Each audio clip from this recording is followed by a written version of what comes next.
Sisi wenyewe wanadai wanatusaidia, lakini mimi najua kwamba Marekani ana reserve currency, sisi tunatumia dola yake.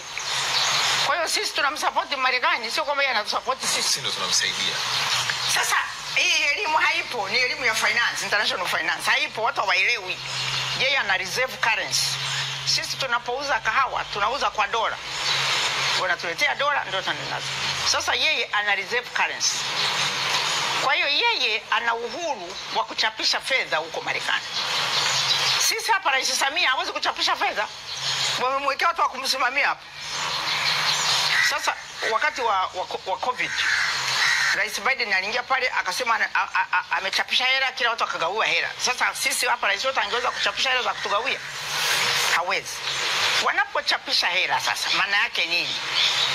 Wanapochapisha hela ambao ni utajiri hewa, haulindwi na thamani ya utajiri uliozalisha. Wanaolipa ni akina nani? Watumiaji wa hiyo hela.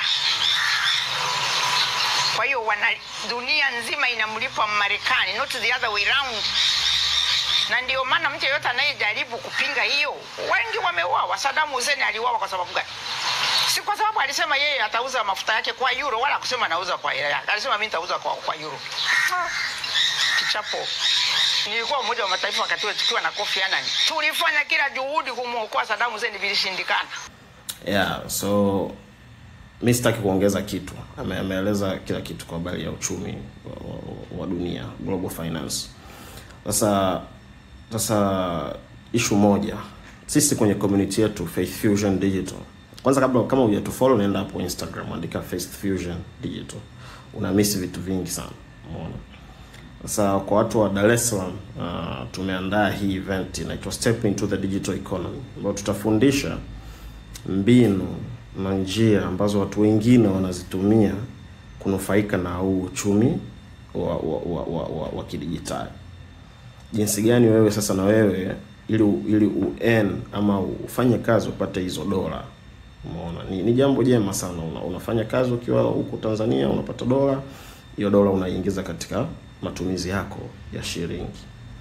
Mimi binafsi hela yangu ya kwanza kabisa kutengeneza mtandaoni ilikuwa ni dola 50, na hiyo ni 2016 huko. Tengeneza dola 50 mtandaoni, na nilifundisha Kiswahili. Umeona?